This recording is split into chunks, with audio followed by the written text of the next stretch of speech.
It's time for ACC Central, presented by Just Means Less. I drive into right. It's enough. It's back. And it's gone for the cycle. It's a walk-off grand slam. Florida State wins it. Hosted by Monty Taylor. In the air, center field. Moore is under it. And on to Omaha for the Cardinals. Micah Butel.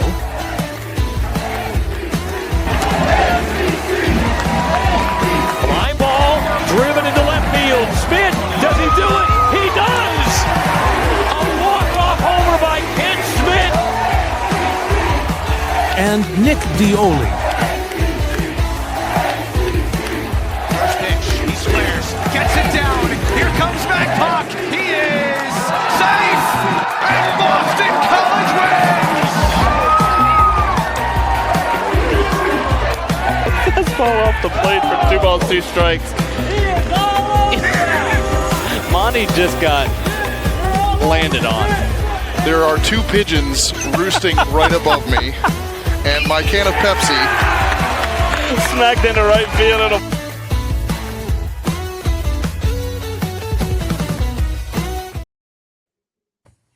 Welcome back, college baseball fans. We are covering the Miami Hurricanes. I want to give a quick shout out to the Miami SID, James, who said on December 17th, right before their Texas A&M football game, that he was ready for baseball. Little did he know when he was sending that text that they would be playing for over a month after that. So shout out to James, who did not get to start his baseball season until very recently. Micah, how you doing, buddy? I am good, man. I mean, obviously Miami had a little fun run there for football, so good on them, reaching the national championship game in their hometown. So good on them for that. But no, I'm good. I mean, I'm a little sad, Monty. You'll notice in all of our previews, I will be wearing the hat of the team. My Miami hat has gone missing in action somehow between last postseason and now. I am wearing the shirt, but I cannot find the hat. So, James, if you end up watching this, I know we talked about it back in the postseason, but, I really want a Miami Maniac hat if there's some way to make that happen. If not, I just got to get an Old English M hat. So I don't know what happened to it. It's a tragedy because it's one of the best logos. I know Monty hated it at first, but I think we got Monty. Monty, you hated it. Or was it Nick who hated it? One of you two hated it. I don't remember any of this.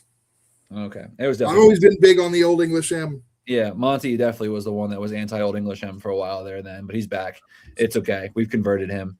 But no, really excited to talk to this team. This is a very fun team in 2026. Yeah, absolutely. And they were a game away from Omaha, another team that we thought was kind of dead down the stretch after they were hot. They lay an egg in the ACC tournament after going 1-5 down the stretch, and then they turn it on and mess around, win a regional, and then win one game at Louisville and are a win away from Omaha. So really fun to talk about them. Let's jump up and talk about some of the losses. The big one, Griffin Hugas, Brian Walters, those are 2 big losses, but overall, I think they didn't lose too much. I mean, obviously some key bullpen arms in Carson Fisher, Will Smith, Alex Giroux, Reese Lumpkin, Jackson Cleveland, but they've reloaded pretty nicely. Obviously, the leadership of Dorian Gonzalez and Tanner Smith are going to be missed, but I think they've upgraded with the bats in regards to that. But, who do you think there is the biggest loss for the Miami Hurricanes? I mean, I think the obvious answer is Griffin Hugas, just because of what he also brought to the clubhouse. I mean, that guy was – the mustache mania. The energy that he brought. I'll never forget watching him up close. Again, I never got to really see much of Miami until the postseason. So seeing him in Hattiesburg and just the amount of fun that he was having. And then, I mean, in Louisville, I mean, he was, just an Energizer bunny in that dugout. I mean, he was incredible what he brought to that program. I mean, yeah, obviously he provided a lot on the mound too. Let's be very clear. But what he provided when he wasn't out there actually performing, he still was a huge piece of that clubhouse. So obviously losing him is tough. But, I mean, again, I know personally I'm a little sad to see Jackson Cleveland at Oklahoma. He's someone I enjoyed getting to know. Obviously, he has some Lamar ties too, but I also think that he is someone that has a lot of potential. So obviously, I think he would have been potentially a key piece out of the bullpen this year. But I mean, for all that they've lost, I think they replenished okay, Monty. I know you're going to transition to that here shortly, but I'm not overly concerned about too many of the losses. Yeah, I mean, look at the names they brought in. Alex Sosa, a game-changing bat who's a very good catcher as well. Brylan West and Cyan Copeland, you are upgrading at first base. Those guys can both hit bombs. Vance Sheehan, who was a absolute stud. I got to see him in the Clemson Regional for USC Upstate. That team was loaded. Jackson Hugas brings some leadership. I don't know how much he's necessarily going to play with, Sosa there and a very talented freshman, Alvarez. And then they bring in some pitching. Frank Menendez, who I believe is going to miss part of the beginning of the year. TJ Coates, Michael Taylor, Packy Bradley Cooney, Ryan Bilka, another one of those A-10 guys. The A-10 absolutely got absolutely pillaged by the ACC and the SEC. And then Lyndon Glidewell from Austin Peay. He's an absolute stud. I mean, this is exciting. I'm really excited about these guys. I'm glad Alex Sosa stayed in the conference because he's always been a favorite. Since he was a freshman at NC State. Yeah, I mean, I to this day think that Lyndon Glidewell is one of the best underrated pickups in the portal. What his numbers at Austin Peay, I mean, teams could not hit him. And I mean, obviously, it is ASUN baseball, but Austin Peay is a pretty good program. That's a team that almost got in as a mid-major, or excuse me, as an at-large. So that is a very, very big pickup that I think not enough people talked about this offseason. So I think, again, what Miami did to kind of reload, obviously Alex Sosa is the headliner name coming home, a key piece of that NC State lineup now, obviously in Miami. But and like you said, Vance Sheehan's one of those really fun talents that was an absolute stud at USC Upstate. So if he can replicate that in 2026 for the Canes, I mean, that's another dangerous bat in this already stacked Miami lineup. Yeah, and notice, when we watched Miami last year, especially when Derek Williams went down, they were very light on the bottom half of their order. That you're relying mostly on, Galvin, Ogden, Cuvée, and Dorian Gonzalez in that 1 through 4. It was a big weakness in the bottom of that order. They have solidified that. We'll talk about that in a bit. But first, let's talk about the pitching staff. A lot's going to hinge on AJ Siskar taking that ace role and Tate Darius, both of those guys taking big steps forward. Rob Evans had a monster summer up on the Cape in starting role. He was mostly a lefty specialist last year, but he looks like he's ready to take on a starting role. Looked fantastic on the Cape. You mentioned Glidewell. Nick Robert will be back at some point in March, I believe. But again, he's kind of a wild card because you don't know what you're getting when you come back from that kind of a surgery. So he's kind of an outlier there. It's a very good looking rotation there. And then when you look at the relievers, obviously Bilka looks like the guy who's going to be the closer, but then you bring in some really good guys and they're going to rely on the two sophomores, Cholera and Fernandez, to make that freshman to sophomore year jump. And then there's the freshman arms. So Micah, talk to me a little bit about this pitching staff. Yeah. I mean, obviously from a starting rotation standpoint, right? I think that's probably the biggest hang up right now. If you're, picking them, I know Baseball America had, Miami top 25. I don't believe D1 did. I know they've been in and out of some of the polls.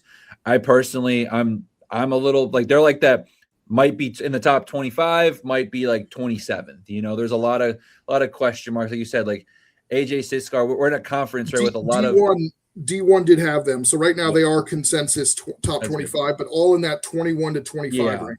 And this is a team that if they get the right, if AJ Siskar does step into that Friday night role and excels, this is a Omaha caliber team. Mm-hmm. I mean, that's the biggest question mark is, there's a lot of Friday night arms we know about in the ACC this year. AJ Siskar is one we know is talented enough, but if you had told me to power rank Friday night arms, I don't know if he's probably not top 5 right now in the ACC. There are some, to be fair, there are some very good. Correct. Again, they be very clear. I'm not saying AJ Siskar is not good, but he still has a potential ceiling that he could hit that, if he does hit, that is insane. Tate Darius, he's someone, again, like you said, takes another step forward, could be a huge Saturday guy. I loved what I saw from Rob Evans this past season. Obviously, he wasn't really stretched out. He only threw like 15 innings. He was more of, like you said, a lefty specialist. But if he is able to take that step forward, which I have been hearing from people that have been covering Miami in the fall, that's going to be huge for them. And again, we've got, like I said, we got Landon Gladwell. Like if he takes a step forward, and can become a weekend guy, great. Might be a good midweek guy. Who knows?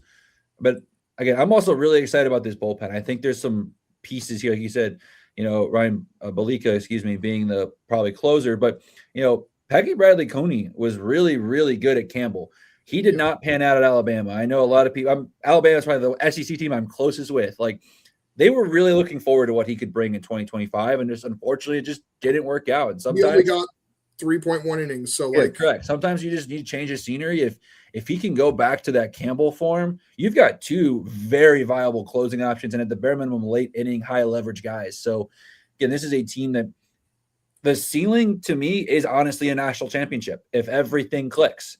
So if you're telling Miami fans that's a possibility, especially with what football just did, where that was kind of their ceiling into the year, no one has said national championship for Miami, but they said, hey, ceiling is you're playing for a national championship.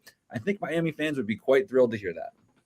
Yeah, and highlighting two guys that are returning, Jake Dorn and Brixton Lofgren. Obviously, Jake Dorn last year got some opportunities. He had a 1.98 ERA in 13.2 innings. He's gonna, he's somebody who can make that jump and get a couple more innings. Brixton Lofgren didn't get much, but I'm hearing big things out of him from the fall. They're really high on him.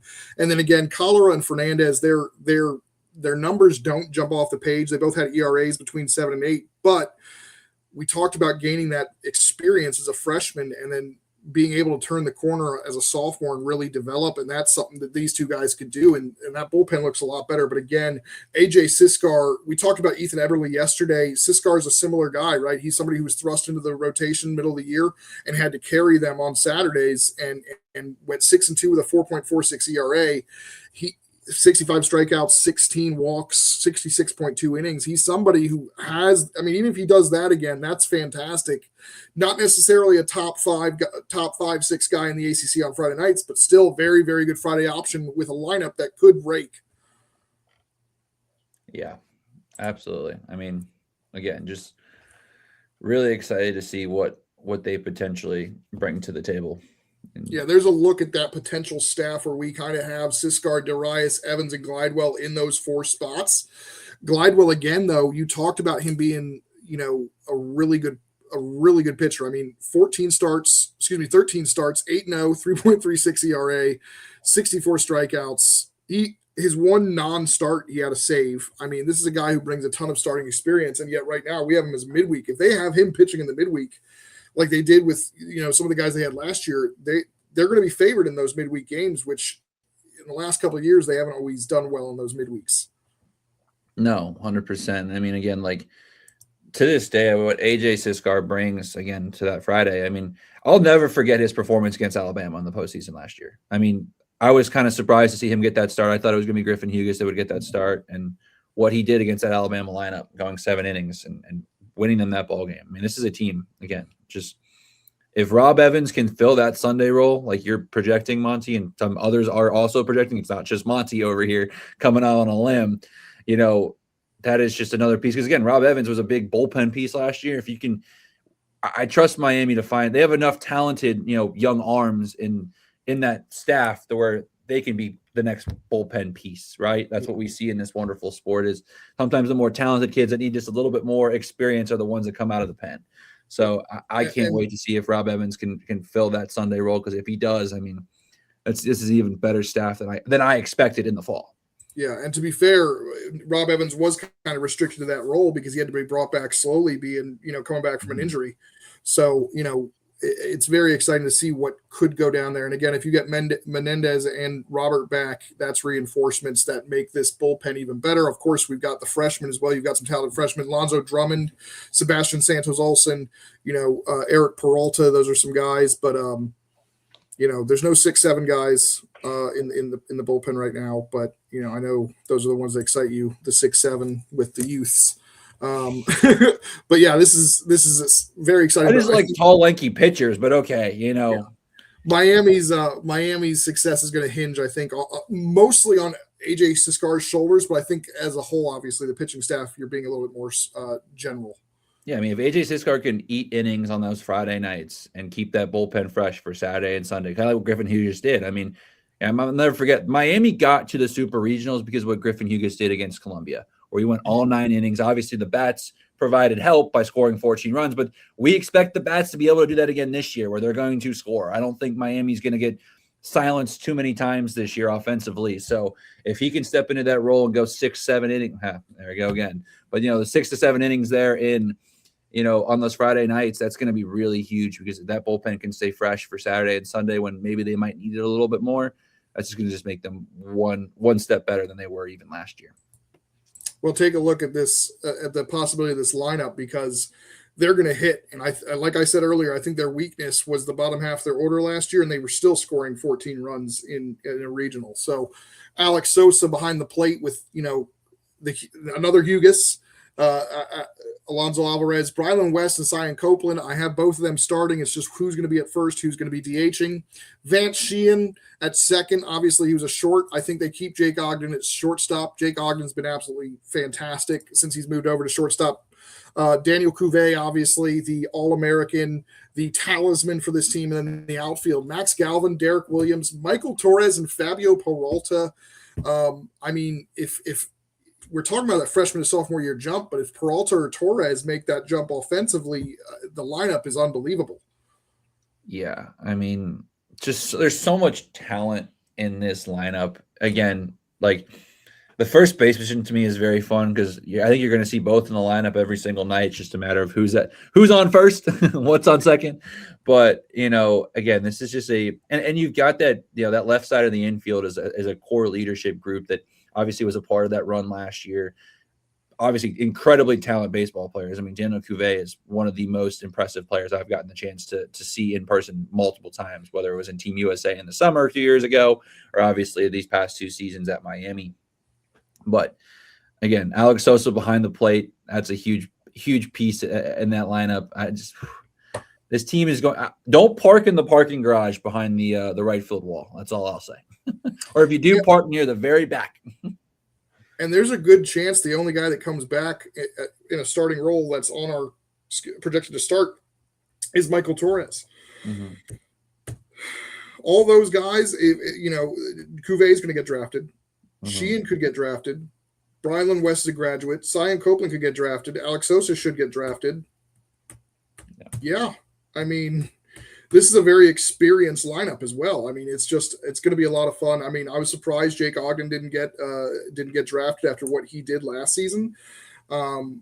But yeah, this is a team. I mean, if you're looking at, if we're looking at the potential batting order here, you're looking at Ogden leading off again, Galvin, Cuvée, Sosa, Copeland, Williams, Sheehan, West, Torres.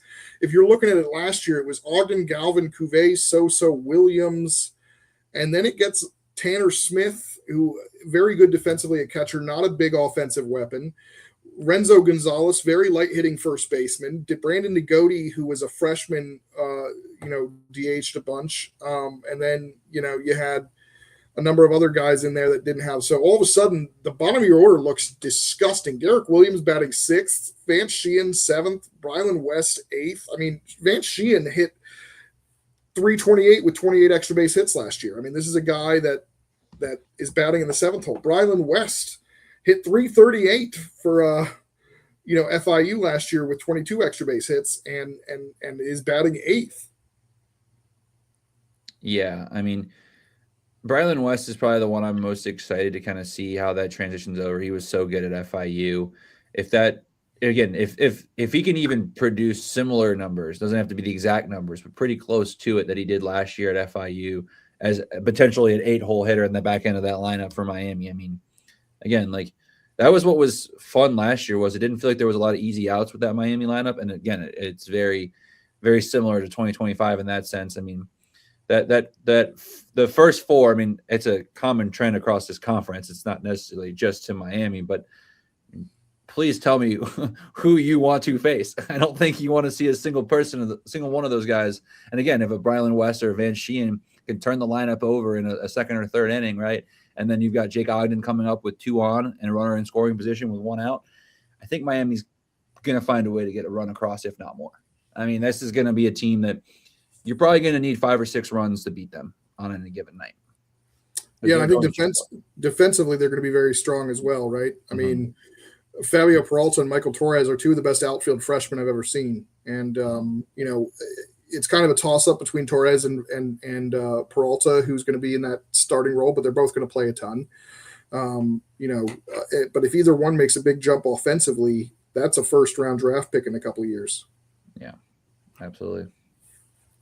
So, but I am high on Cyan Copeland. He's somebody I wrote about in my underrated transfers.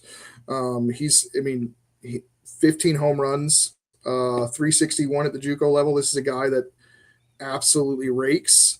Is he a Miami native? I know he went to Miami-Dade. Is he like local Miami though, like kind of born and raised, you know? I think so. I'd have to check, but I'm not entirely I'll look it up sure. while you. I just assumed because of the Miami-Dade connection, but yeah.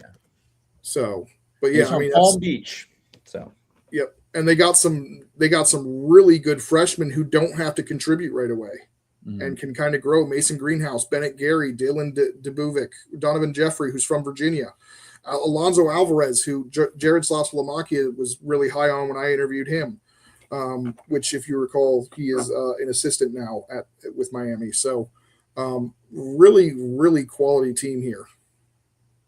Yeah, absolutely. All right, let's take a look at that schedule. They are going to open up with Lehigh, and they play UCF, and then Indiana State in the midweek. That's a tough midweek slate there right out of the gate. And then, you know, they've got their usual FAU, FIU. They'll play Florida as usual, but they'll host this year. And then there's their their conference slate, and I want to circle those last 3 series there. NC State on the road, Louisville at home, Florida State on the road. Yeah, that's brutal. Again, it's funny. Our dear friend Peer Ratings did the ACC schedule power rankings like based off easiest or hardest, and Miami had the second easiest one according to his statistics. And I mean, the front half really is very doable. I mean, you look at the front half. I think Miami's favored in every one of those weekends, besides maybe at Clemson, depending on how you view Clemson. But that back 3 going to NC State, you know, NC State fans are going to give Alex Sosa some hell on that weekend. And then you've got obviously a rematch of the Super Regionals last year with that very talented Louisville bunch coming to town. And then obviously a rivalry with Florida State to close it out. I feel like that's a lot later than they normally play that series. I'm not complaining. I kind of like that late in May when these teams are hopefully kind of finding their form, but that's obviously going to be a huge one for them. It was funny, Monty. I actually confused myself when I pulled up their schedule at first. I was like, Google kind of tell me things. I saw Lehigh, Indiana State, and Lafayette at the beginning, and I thought maybe I pulled up Miami of Ohio's schedule to get us started with the amount of Patriot League openers, and obviously Indiana State from the Missouri Valley. But no, I mean, this is a very, I think, very manageable schedule. I mean, I think this is one of those where if you expect high things from Miami this year, I think 40 wins should be something you should almost expect with some of these non-conference games too, not necessarily being the world's most difficult. That for me, I'm really excited about that Creighton series. I do wish it was actually at Creighton. Again, I would love to have watched Miami play in Omaha there in March, but obviously if Creighton, I have Creighton as the Big East favorite. I think Creighton is loaded this year in the Big East. I really like what they have. So I'm excited to see what that series will look like, you know, between the Clemson series and the Duke series, kind of sandwiched between that from ACC play. If people have read my the preview magazine, I wrote the Big East one, and I actually have UConn as the favorite, I believe. But yeah, I left UConn out. It's UConn, Xavier, or Creighton. I don't think you can go wrong with any of those 3. I think. Yeah, it's a gap there. It's also hard to remember because I had to write and research about all of them. So, you know, sometimes I went with traditional things, sometimes I didn't. But, you know, it's going to be a lot of fun. But, yeah, Omaha in March, I don't know. I mean, it would be cold, but, I mean. that would be their first time leaving Florida. True. And we know. True. No. Monty, they go to Duke. Jeez, do you not know where Duke is? You've only been there a million times, Monty. I missed it. Sorry. I was looking at all the other things except that one before that. But yeah, they said it's one of the easier ACC schedules. Those last 3 games. I mean, and we talked about BC. We're going to find out very quickly how good BC is when they play, Miami in that stretch where they have to play, Florida Gulf Coast and FIU and Miami. So going to be really interesting to see. We don't know what's, Virginia Tech could be a lot better, so that could be a tough series. I mean, that's the thing with some of these scheduling. When you look at the schedules, you're basing it off stuff you don't know. So this schedule could end up being harder than we think.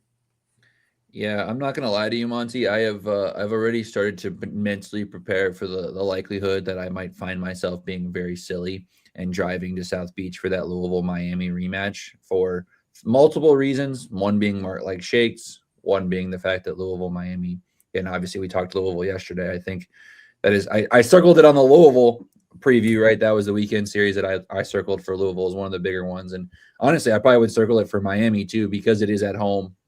And again, I think based off the fact that both Louisville and Miami last year limped to the finish line in the regular season, and obviously were one and done in, was it Durham last year or Charlotte? I can't remember where it was last year. Durham. Yeah, last year in Durham. The idea of whoever wins that series at the bare minimum will have won an ACC weekend in the last 2 weeks of the regular season, unless we have one of those weird 1-1 rainouts. Hopefully we don't get that. I'll knock on some wood now.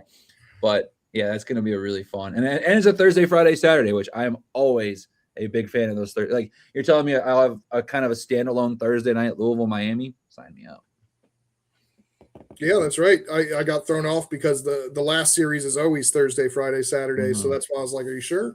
But yeah, I think that's the last solo Thursday night game of the ACC, Louisville at Miami. So that'll be fun. But yeah, I'm psyched for Miami. I think that the lineup's going to hit.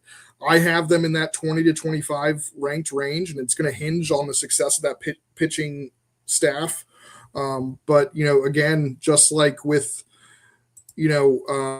Louisville, this is a team that can compete for a national championship if everything goes right, and they are a team that has decent shot to get to Omaha. I'm not necessarily picking them for Omaha, but again, unless I can pick 8 teams to get to Omaha, Miami's got a real good chance to host a regional if they take care of business, win 40 games, or get close to that 40 win plateau before the season ends. But it's going to be fun either way. They're going to be a tough team to beat. Yeah, I mean, I think they might have of the preseason top 25 ACC teams, right? Whether they've been sprinkled in, obviously they've been consensus, but there's other teams that have been sprinkled in 1 or 2 polls or maybe left out of another. They might have the highest ceiling to floor ratio. Again, I think this team, all things click, can win the national championship. Mm-hmm. But I also think that if AJ Sisgard does not fill that Friday role the way they hope, and Rob Evans maybe isn't able to transition into a starter, you might have some not serious pitching problems, but again, potential. We're talking bubble. Could be last year's Virginia, right? Just never could fully put it together and miss out entirely, which I don't want and I don't see happening. I think this is a team I think you're going to see Miami in the super regionals again next year, or this year, excuse me. But it is one of those teams that, again, all things could win the national championship. And I do think of some of the preseason top 25 teams in the ACC. They are the one that if all things go, just don't click, they could miss. But again, I'm not necessarily leaning that by any means, but it is funny, Monty. All those people that were questioning the staff and whether they could get it done, they're all in again, as they should be, and I'm glad that they're getting that love that that they deserve, because what they did last year. I mean, that was I would argue, Monty, that was the most impressive ACC run last year. I know Louisville got to Omaha, but Miami riding a lot of tough ships. I might give it I was shocked that I was watching Miami in a super regional last year. I did not see that coming. So good on them. Do you remember snubbing Daniel Cuvée on the All-Star team? Or was that me? No. I was going to say, Daniel Cuvé's final stats: 372 batting average, 20 doubles, 1 triple, 18 home runs. That's 39 extra base hits, folks. 84 RBI. That's pretty darn good. And he's going to break some school records, even more school records this year as he hits his third full season. It's just an unbelievable career. So it's another one of those juniors that I'm going to really try to enjoy watching this season because I know they're getting drafted. They're not going to be back next year. And the junior class here is really special to me because I've been doing this full time for, or really focused and going to games and being credentialed for 3 years now. So these juniors I've actually covered. This is the first group that I've covered since they were freshmen really closely. And I'm going to sit here. I'm going to enjoy the Drew Burris's. I'm going to enjoy the AJ Gracias. I'm going to enjoy the Eric Beckers and the Daniel Cuvées. It's going to be a lot of fun. But you got anything else? Alex Sosa's, the Macon Winslow's train going here a little bit. The Gavin Gallagher's. But yeah, I can't wait. But anything else you want to add, Micah, before we let the audience go? No, I mean this is going to be a fun team to watch, and I can't wait to see what they trot out there. Just get the season rolling. Yeah, absolutely. But until then, it just means less.